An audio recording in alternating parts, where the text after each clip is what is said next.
എല്ലാവർക്കും നമസ്കാരം. ഇന്ന് നമ്മൾ കാണിക്കാൻ പോണത് ഇഡ്ലിക്ക് അതുപോലെ ദോശയ്ക്ക് ഒക്കെ നമുക്ക് അരയ്ക്കാൻ പറ്റിയ ഒരു ഡിഫറെൻ്റ് ആയിട്ടുള്ള ചട്നിയാണ് കേട്ടോ. അപ്പോൾ ഇതിനാവശ്യമുള്ള സാധനങ്ങൾ സാധാരണ പോലെ തേങ്ങ വേണം. പിന്നെ തേങ്ങ എന്ന് പറയുന്നത് ഞങ്ങൾ 2 പേരേ ഉള്ളൂ, അതുകൊണ്ട് തന്നെ ഒരു തേങ്ങ മുറിയുടെ പകുതി മീൻസ് 1/4 ഓഫ് എ തേങ്ങ. മനസ്സിലാവുമെന്ന് വിചാരിക്കണം.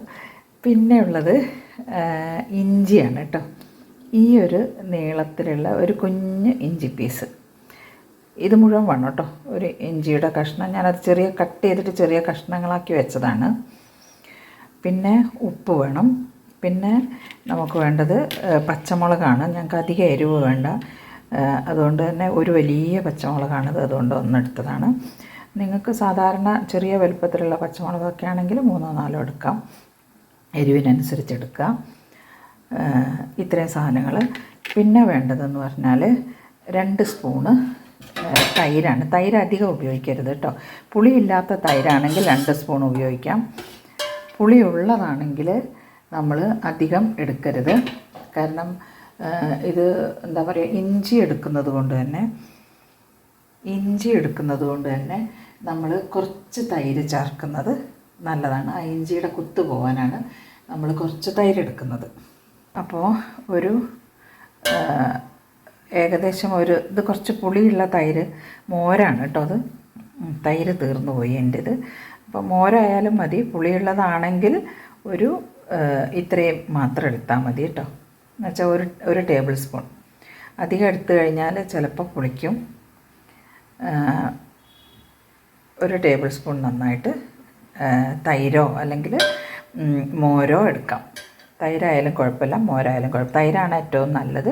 പുളിയില്ലാത്ത തൈരാണെങ്കിൽ ശരിക്കൊരു 2 ടേബിൾ സ്പൂൺ എടുക്കാം. ഇത് കുറച്ച് പുളി ഉള്ളത് കൊണ്ടാണ് ഞാൻ 1 ടേബിൾ സ്പൂൺ എടുത്തത്. പിന്നെ ഇതെല്ലാം കൂടെ മിക്സിയുടെ ജാറിലേക്ക് ഇടുക. എന്നിട്ട് നന്നായിട്ട് അരയ്ക്കുക എന്ന് പറയുമ്പോൾ നമ്മൾ അധികം അരയ്ക്കരുത് കേട്ടോ. ഈ അധികം അരയ്ക്കുന്നതാണ് ചട്നിയുടെ ടേസ്റ്റ് പോകുന്നത്. അപ്പോൾ നമുക്ക് ഇതെല്ലാം കൂടെ ഈ ഒരു മിക്സിയുടെ ജാറിലേക്ക് ഇടാം. അപ്പോൾ ഇത് നമ്മൾ മിക്സിയുടെ ജാറിലേക്ക് ഇട്ടു. ഇനി നമുക്ക് കുറച്ച് വെള്ളവും കൂടെ ആഡ് ചെയ്ത് കൊടുക്കാം. സാധാരണയായിട്ട് നമ്മൾ ഫ്രിഡ്ജിൽ തേങ്ങ സൂക്ഷിക്കൂലേ. അപ്പോൾ ഫ്രിഡ്ജിൽ തേങ്ങ സൂക്ഷിക്കുന്ന സമയത്ത് ഈ തേങ്ങ അരയ്ക്കുമ്പോൾ, ഈ തേങ്ങയാണ് ചട്നി അരയ്ക്കുന്നതെങ്കിൽ നമ്മൾ കുറച്ച് ഇളം ചൂടുള്ള വെള്ളം ഉപയോഗിക്കുന്നതായിരിക്കും നല്ലത്. കാരണം ഈ തേങ്ങയ്ക്കകത്തെ പാല് പുറത്ത് വരുന്നതാണ് ഇതിൻ്റെ ഒരു ടേസ്റ്റ്. അപ്പോൾ ഫ്രിഡ്ജിൽ വെച്ച തേങ്ങയാണെങ്കിൽ പാല് പുറത്തേക്ക് വരില്ല, അത് കട്ടിയായിട്ടിരിക്കും. അപ്പോൾ അതുകൊണ്ട് കുറച്ച് ചൂടുവെള്ളം ഉപയോഗിക്കുന്നതായിരിക്കും നല്ലത്. ഒരുപാട് തിളച്ച വെള്ളമൊന്നും വേണ്ട, നല്ല ചൂടുള്ള കുറച്ച് വെള്ളം ഉപയോഗിച്ച് കഴിഞ്ഞാൽ ആ തണുപ്പ് അങ്ങ് വിടുകയും ചെയ്യും, തേങ്ങയുടെ പാല് പുറത്ത് വരികയും ചെയ്യും. ഓക്കെ, അപ്പോൾ നമുക്കിത് അരയ്ക്കാം. ഞാനിത് ഫ്രിഡ്ജിൽ വെച്ച തേങ്ങയാണ്, അതുകൊണ്ട് ഞാൻ ഇളം ചൂടുള്ള വെള്ളമാണ് ഉപയോഗിക്കുന്നത്. അപ്പോൾ ഇതിനകത്തേക്ക് നമ്മൾ ചൂടുവെള്ളമാണ് കേട്ടോ ഒഴിക്കുന്നത്. അധികം വെള്ളം ഒഴിക്കരുത്. അധികം വെള്ളം ഒഴിച്ച് കഴിഞ്ഞാൽ മിക്സിയുടെ അകത്തുനിന്ന് പുറത്തേക്ക് ലീക്കാവും.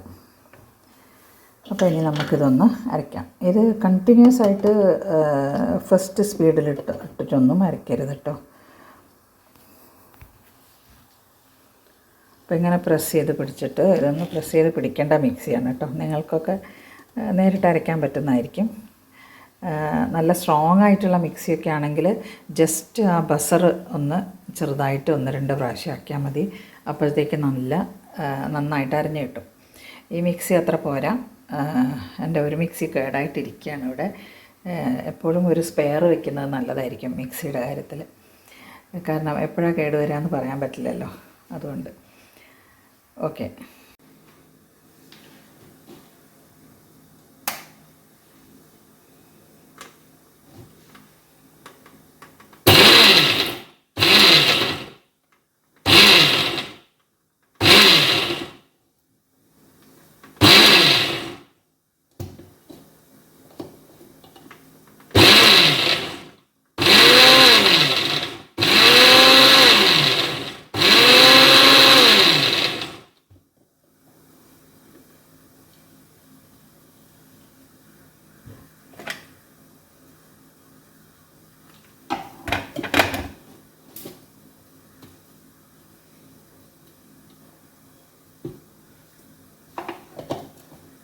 അപ്പോൾ ഞാൻ കുറച്ചുകൂടെ വെള്ളം ഒഴിച്ചിട്ടുണ്ട് കേട്ടോ. ഈ മിക്സി അത്ര സ്ട്രോങ് അല്ലാത്തത് കൊണ്ടാണ് ഇത്രയും തവണയാക്കുന്നത്. സ്ട്രോങ് ആയിട്ടുള്ള മിക്സി ആണെങ്കിൽ 1, 2, 3 തവണ ഇങ്ങനെ ആക്കിയാൽ മതി ബസർ.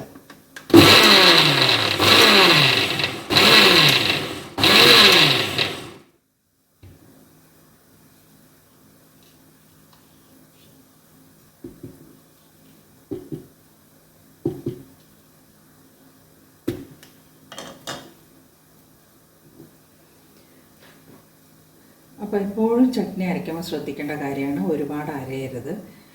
ഒരുപാട് അരഞ്ഞാൽ അതിൻ്റെ ഒരു ടേസ്റ്റ് അങ്ങ് പോകും. അപ്പോൾ ഇനി നമുക്ക് എടുത്ത് നോക്കാം.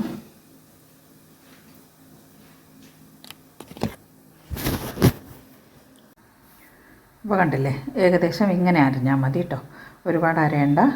അപ്പോൾ ഞാൻ മിക്സി ഓഫ് ചെയ്തു.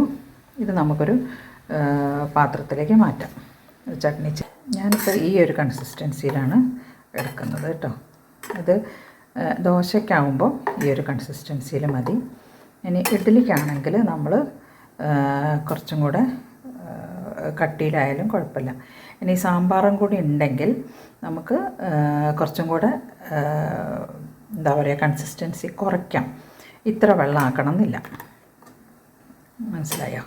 അപ്പോൾ ഇഡ്ഡലിക്ക് നമ്മൾ സാമ്പാറും ചട്നി എടുക്കില്ലേ, അപ്പോൾ അതിന് കുറച്ച് ഇത്ര വെള്ളം ആവണമെന്നില്ല. കുറച്ചും കൂടെ ഉറച്ചുകൊണ്ടുള്ള ചട്നി ആക്കിയാൽ മതി. ഇതിപ്പോൾ ഞാൻ ഇത് മാത്രം കൂട്ടിയിട്ടാണ് നമ്മൾ കഴിക്കാൻ പോകുന്നത്. അതുകൊണ്ട് നമ്മൾ കുറച്ച് വെള്ളമാക്കിയതാണ് കേട്ടോ. ഓക്കെ, ഇനി നമുക്ക് ഇതിനൊരു വറവ് കൊടുക്കാം.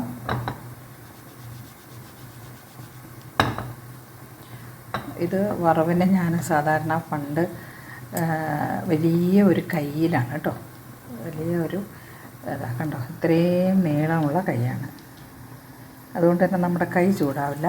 അപ്പോൾ ഇങ്ങനെ ഒരു വലിയ കയ്യിൽ സദ്യക്കൊക്കെ ഇളക്കാൻ ഉപയോഗിക്കുന്ന കയ്യിലില്ലേ, അതാണിത് സാധനം. അപ്പോൾ ഞാനിത് കണ്ടപ്പോൾ വാങ്ങിയതാണ്. കാരണം നമ്മുടെ കുറച്ച് വലിപ്പമുണ്ട്, കണ്ടില്ലേ. അപ്പോൾ അതുകൊണ്ട് തന്നെ നമുക്ക് കൈ പൊള്ളില്ല, വറവിടാനൊക്കെ എളുപ്പമാണ്. വറവിടുന്ന ഒരുപാട് പാത്രങ്ങളുണ്ട്, അതൊന്നും സ്റ്റൗവിൻ്റെ മുകളിൽ ശരിക്കും നിൽക്കില്ല, വഴുതി വീണു പോകും. അപ്പോൾ അങ്ങനെയുള്ളതാകുമ്പോൾ നമുക്ക് ബുദ്ധിമുട്ടാണല്ലോ. അപ്പോൾ അതുകൊണ്ട് ഇത്തരത്തിലുള്ളൊരു പാത്രമാക്കിയതാണ്. അപ്പോൾ ഇത് നമുക്ക് വറവിടാം. അപ്പോൾ ഞാൻ കാശ്മീരി ചില്ലി ഒന്ന് എടുത്തിട്ടുണ്ട്, കുറച്ച് കടുക് എടുത്തിട്ടുണ്ട്, കറിവേപ്പില വേണമെങ്കിൽ എടുക്കാം കേട്ടോ. എനിക്ക് ഞങ്ങളുടെ താഴത്തെ പറമ്പിലാണ് കറിവേപ്പില ഉള്ളത്. അത് മോൻ്റെ സഹായം വേണം പോയിട്ട് എടുത്തുകൊണ്ട് വരാൻ. കാരണം എനിക്ക് കാലിന് ചെറിയ പെയിൻ ഉള്ളതുകൊണ്ട് ഇറങ്ങിപ്പോകാൻ ബുദ്ധിമുട്ടാണ്. അപ്പോൾ നിങ്ങൾ കുറച്ച് കറിവേപ്പിലയും കൂടെ ഇട്ടോ. വറവിടുമ്പോൾ അവസാനം കുറച്ച് വറവ് പൊട്ടി കഴിയുമ്പോൾ കുറച്ച് കറിവേപ്പില ഇടാം. എൻ്റേതൊരു കുക്കിംഗ് ചാനലൊന്നുമല്ല, ഞാൻ ചെയ്യുന്ന ചില പാചകങ്ങൾ വളരെ സ്വാദിഷ്ടമായിട്ടുള്ള പാചകങ്ങൾ മാത്രം കൊടുക്കുന്നു എന്നുള്ളതേ ഉള്ളൂ. ഞങ്ങളുടെ വെജിറ്റേറിയൻ പാചകം എല്ലാവർക്കും അത്ര അറിയില്ല. മക്കളൊക്കെ ടേസ്റ്റ് ഉണ്ടെന്ന് പറയുന്ന സംഗതികളാണ് ഞാനതിൽ കൊടുക്കുന്നത്. അപ്പോൾ വെജിറ്റേറിയൻ നല്ല ഭംഗിയായിട്ട് നല്ല ടേസ്റ്റി ആയിട്ട് നമുക്കുണ്ടാക്കാം. നോൺ വെജിറ്റേറിയൻ കഴിയുന്നതും ഒഴിവാക്കുന്നതായിരിക്കും നല്ലത്. നമുക്കും അതും ഒരു ജീവിയാണല്ലോ അല്ലേ, ജീവജാലങ്ങളെ കൊന്നൊടുക്കി കഴിക്കുക എന്ന് പറയുന്നത് അതിൻ്റെ മഹാഭാവം നമ്മൾ ജീവിച്ച ജീവിതകാലം മുഴുവനുണ്ടെങ്കിൽ തീരില്ല. അതാണ്. അപ്പോൾ ഇങ്ങനെ വറവിടാം. അത് കഴിഞ്ഞിട്ട് ഇതിനകത്ത് നിന്ന് കുറച്ച് ചട്നി എടുത്തിട്ട് കഴിക്കാം.